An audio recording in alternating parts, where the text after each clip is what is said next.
ہے، ہمیں اس کی قدر کرنی چاہیے۔ ارشاد باری تعالیٰ ہے، اللہ کی عبادت کرو، کسی کو اس کا شریک نہ ٹھہراؤ اور والدین سے حسن سلوک کرو۔ اللہ نے ایمان کے بعد والدین سے حسن سلوک کرنے کا حکم دیا ہے، اور ماں وہ ہستی ہے جس کے قدموں کے نیچے جنت ہے، اور جب ماں دعا کرتی ہے تو آسمان تک کو ہلا دیتی ہے۔ جب حضرت موسیٰ علیہ السلام سے طور پر کلام کرنے جاتے تھے، ایک دن جب ان کی والدہ وفات پا گئی، اس کے بعد گئے تو اللہ نے فرمایا، اے موسیٰ آپ سنبھل کر بات کرنا، کیونکہ تیرے پیچھے دعا کرنے والی تیری ماں نہیں ہے، جس کی دعا کے بدلے میں تیری غلطیاں معاف کر دیتا تھا۔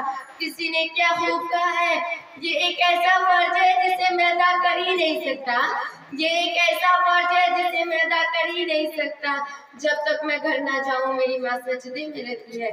جب کوئی اولاد والدین کی طرف مسکرا کر دیکھتا ہے تو اللہ تعالیٰ اسے اس کی بھی نیکیاں دیتا ہے۔ فرمان نبی صلی اللہ علیہ وسلم ہے، جب کوئی بیٹا یا بیٹی ماں کو مسکرا کر دیکھتے ہیں تو اسے ایک مقبولیت کا ثواب ہے۔ صحابہ کرام رضوان اللہ علیہم اجمعین نے پوچھا، دو بار تو رسول اللہ صلی اللہ علیہ وسلم نے فرمایا، جو جتنی مرتبہ دیکھتے اسے اتنی حج کا ثواب ہے۔ ماں کی محبت لازوال ہے، بے مثال ہے، وقت میں سارا، مصیبت میں حوصلہ دیتی ہے، زندگی کی دھوپ میں ماں چھاؤں کی طرح ہوتی ہے۔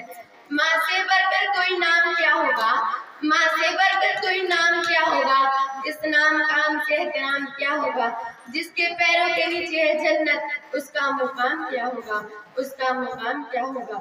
فرمان نبی صلی اللہ علیہ وسلم ہے، جس نے والدین کی اطاعت کی اس نے رسول اللہ صلی اللہ علیہ وسلم کی اطاعت کی، اور جس نے رسول اللہ صلی اللہ علیہ وسلم کی اطاعت کی اس نے اللہ کی اطاعت کی، اور جس نے والدین کی نافرمانی کی وہ مصیبت میں مبتلا کر دیا جائے گا۔